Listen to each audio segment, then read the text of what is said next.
partido, Marcelo Freixo, falou numa possibilidade de, em 2020, o PSOL apoiar a candidatura do Lula à presidência e talvez em troca ele fosse o candidato do PSOL ao governo do estado do Rio. O que o senhor pensa dessa ideia? Objetivamente, a minha posição. Primeiro, não existe qualquer espaço para uma candidatura no governo do estado do Rio de Janeiro numa aliança com Paes e Rodrigo Maia. Inclusive, o fortalecimento do PSOL como alternativa de esquerda no Rio veio como uma contraposição à política que eles tocaram no estado durante todo esse período.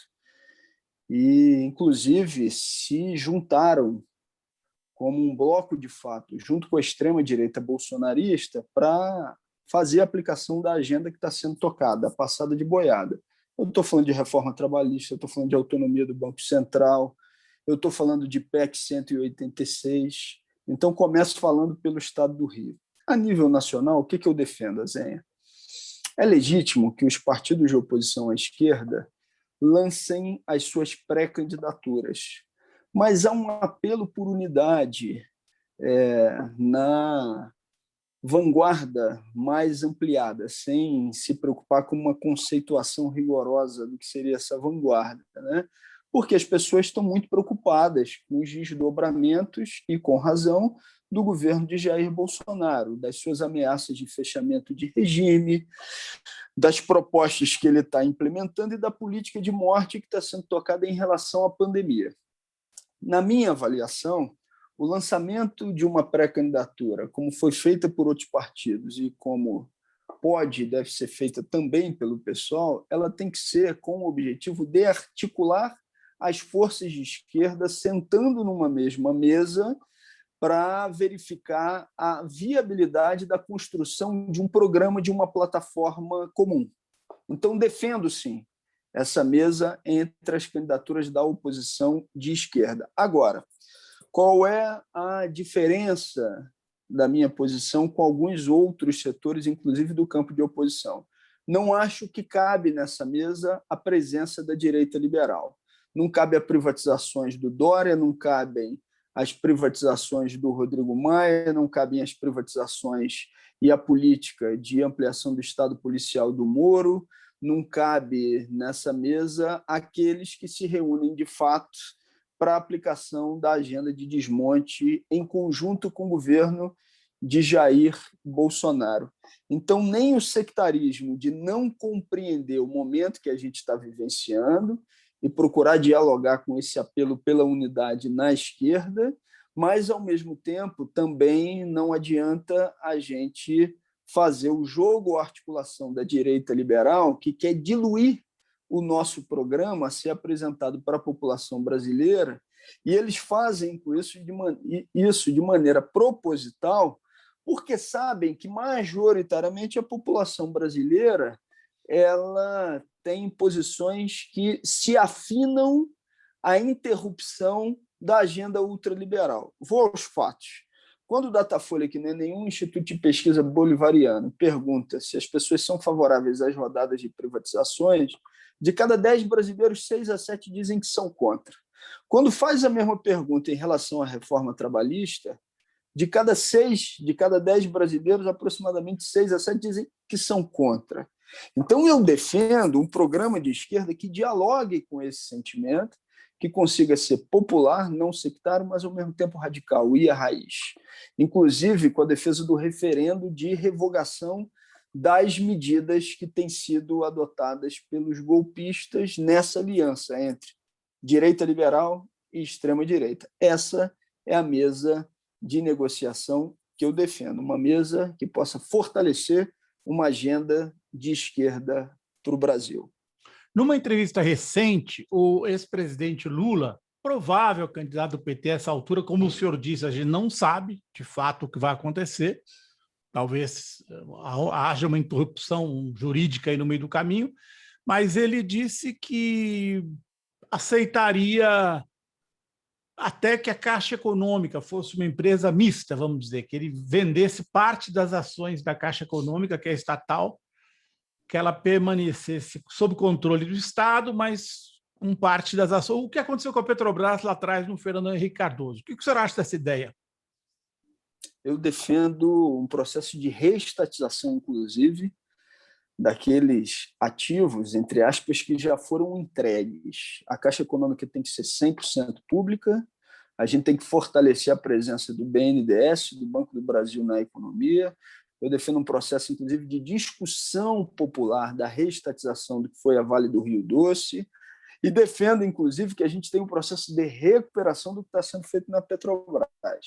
A entrega das refinarias, por exemplo, como acabou de acontecer na Bahia, que faz com que você tenha extração de óleo bruto e fique dependente das corporações internacionais para refinar e amplie o preço do combustível a ser pago pelo brasileiro com uma política de paridade de preço de importação que leva também o preço dos alimentos lá para as alturas. Então, a defesa que eu faço é de uma política de reestatização e não de privatização ou de abertura de capital. Eu defendo os bancos públicos e, de uma maneira bem evidente, a Caixa Econômica Federal 100% pública, inclusive para atender ao conjunto dos seus objetivos sociais.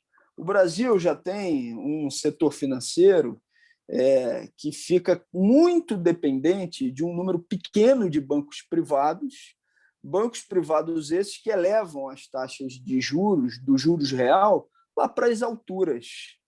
A presença de bancos públicos fortes, inclusive, é um contraponto a essa tentativa permanente dos bancos privados de estabelecerem a sua agenda de domínio sobre as finanças do país e sobre um processo também permanente de chantagem em relação ao povo brasileiro. O senhor se manifestou recentemente, a gente tem uma grande polêmica nesse momento com a reabertura dos templos, das igrejas, muito embora muitas delas não estejam fazendo missas ou cultos com participação das pessoas. O senhor se manifestou contra o pastor Malafaia e aquele tweet do Roberto Jefferson. Dá para tomar alguma medida prática? O senhor já tomou? Eu sei que o senhor está com um bebê para chegar em casa, está no Rio. É possível fazer alguma coisa em relação a isso? Não, mas a gente discute as medidas práticas o tempo todo, né? A gente sabe que as circunstâncias elas são difíceis, duras, mas a gente tem sim que tomar as medidas. E a gente está, inclusive, discutindo a representação que pode ser adotada contra esses dois sujeitos, né? Tanto o Malafaia quanto o Roberto Jefferson, porque eles precisam ser responsabilizados por esse tipo de ato. Eles testam os limites de maneira proposital e fazem isso para aglutinar força com uma base social de extrema-direita que quer gerar intimidação nos seus adversários políticos à esquerda. Então, sim, nós estamos avaliando e a gente acha que o melhor caminho pode ser, inclusive, uma representação ao Supremo Tribunal Federal no eixo das investigações que já vêm ocorrendo relativamente às ameaças de fechamento de regime, como aconteceu no caso de Daniel Silveira e da turma das fake news, como Sarah Winter e companhia.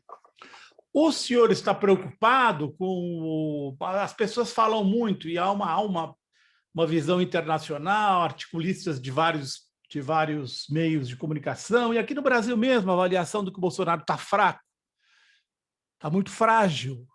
O senhor acha que a fragilidade do Bolsonaro, se ela é um fato, ela o impulsiona a ficar mais calado ou a fazer uma aventura doida até o ano que vem? Eu acho que as duas coisas podem acontecer, mas normalmente, quando você tem uma diminuição de força de Bolsonaro, ele faz dois movimentos. Primeiro, ele tenta ampliar a sua capacidade de poder nos mecanismos da institucionalidade burguesa, ampliando o poder do Centrão, por exemplo, na presença dos ministérios, mas ele amplia também o diálogo e as ameaças na articulação com o que seria aquilo que a gente chama no nosso mandato da estrutura mais olavista do seu governo, né? Então, ele procura uma articulação direta com as bases armadas que, de algum jeito, sustentam a sua política. Na avaliação do nosso mandato, são 3 estruturas prioritárias que dão sustentação ao governo Bolsonaro. a agenda ultraliberal de desmonte, que tem como principal figura pública Paulo Guedes, a agenda de ampliação do Estado penal policial punitivo, que tinha a Operação Lava Jato, saiu, mas mantém ainda generais militares que estão no primeiro escalão do governo, a articulação que Bolsonaro estabelece diretamente com parte das polícias nos estados e a fomentação que ele dá a milícias e também a clubes de tiros. E uma terceira, que é a linha mais olavista de Damares, era o Ernesto Araújo e companhia, né? Mas nessa linha olavista, ele tem uma tentativa permanente de articulação de poder na rua, né? E é isso que Bolsonaro tenta fazer também, tentou fazer com as modificações no seu ministério. Ampliou a presença do Centrão e, ao mesmo tempo que amplia a presença do Centrão, tentou fazer uma modificação nas Forças Armadas para ampliar uma articulação de base menos hierarquizada. Não que os militares que compõem o governo Bolsonaro eles possam ser considerados figuras neutras ou moderadas, como em alguns momentos parte da mídia tenta pintar. Não, eles são parte dessa estruturação do projeto bolsonarista, estão lá dando sustentação e tem um projeto próprio, inclusive, como articulação de Forças Armadas. Mas Bolsonaro procura furar isso numa articulação direta nos territórios. Então, ele fez isso, ele vem fazendo isso, ele já demonstra não ter limite. Agora, é verdade que ele diminuiu a sua capacidade de articulação na sociedade brasileira, ele diminuiu, sim, em parte, porque as próprias pesquisas vêm indicando que o que ele tinha de 30% a 40% se diminuiu para aproximadamente 20% de aprovação popular. Verdade, e a rejeição ao seu governo vem aumentando, que era de 30% para mais de 40%, em algumas pesquisas, passando de 50% de rejeição, né?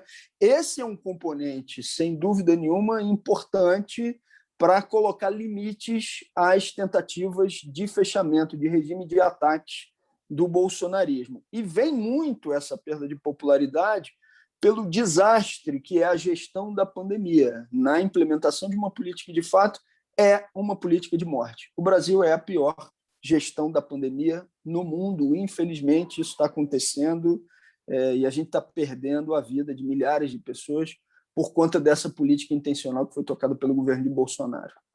Duas últimas perguntas. O senhor acha possível que o Bolsonaro não passe ao segundo turno em 2022 e que a disputa fique entre um polo de esquerda e uma coligação aí do PSDB, com Ciro, com esses 6 que assinaram lá o documento? Uma coligação. Eu acho, Zen, que a direita liberal vai tentar isso, né? Procurar um processo de esvaziamento do bolsonarismo para, ao mesmo tempo, se consolidar como uma alternativa, né? Que consiga estar no segundo turno. Então, acho que essa é a tentativa deles, né? Porque eles sabem que é muito difícil desestruturar a articulação e o voto que, prioritariamente, a população brasileira tem para a esquerda, né? Ou seja, é um voto já bastante onde a esquerda consolidado. vai, seja o Lula, o Haddad ou o Boulos, eu também acredito nisso, que alguém de esquerda vai para o segundo turno. Ao mesmo tempo, a direita liberal não tem uma tarefa fácil, porque, por mais que Bolsonaro tenha perdido popularidade, que tenha ido de 30% para 20%, essa base mais dura do bolsonarismo ela não vem sendo reduzida de maneira substancial ou rápida, né? Eu te diria que eu acho que hoje, numa eleição de 2022, a tendência é a direita liberal não conseguir ir ao segundo turno e o Bolsonaro e uma candidatura de esquerda. Mas ainda tem muita água para rolar debaixo dessa ponte, né?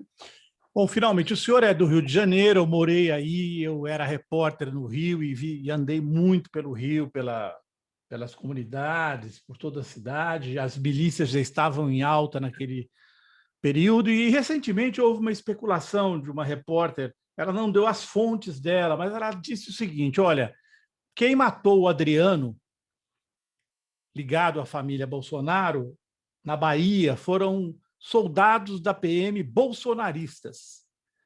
Essa repórter escreveu na revista Piauí, escreveu que duas articulações as PMs já teriam feito. Essa do assassinato do Adriano, e a segunda, essa tentativa que houve, e eu entrevistei o governador da Bahia e fiquei surpreso quando publiquei a entrevista dele, que vieram os bolsonaristas dizendo que ele tinha assassinado um PM, uma tentativa de motim que eles tentaram tramar na Bahia a partir da morte de um PM. Como é que você vê essa articulação do bolsonarismo com as milícias do Rio, hein? Ela se fortaleceu nos últimos anos. O que o senhor sente aí no Rio em relação a isso? É uma relação muito evidente, né? A relação, por exemplo, do Adriano com o gabinete do Flávio Bolsonaro, ela é feita e foi realizada sem que ele consiga estabelecer uma desculpa para isso. O Adriano era do chamado escritório do crime. Ele tinha uma articulação que é evidente com grupos de matadores e com milicianos também. O Flávio Bolsonaro tinha dentro do seu gabinete a ex-esposa e a mãe do Adriano. E quando questionado o que elas faziam no seu gabinete, o Flávio Bolsonaro diz que quem cuidava disso era o Queiroz. Então, ele não dá nem justificativo para dizer, não, elas faziam isso, faziam aquilo. Ele diz que o Queiroz tratava disso.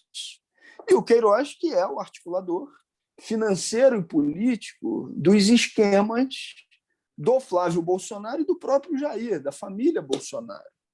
Então, essas ligações estão mais do que evidentes. Então, é fundamental, sim, se aprofundar o processo de investigação sobre as circunstâncias da morte do Adriano e sobre as relações da família Bolsonaro com o Adriano e com aqueles agentes que têm ou tinham articulação com ele. Eu não posso, de antemão, dizer o que essas investigações vão trazer como resultado, mas eu posso dizer, sim, que há uma necessidade, sem dúvida nenhuma, desse aprofundamento pelos elementos que já estão publicizados.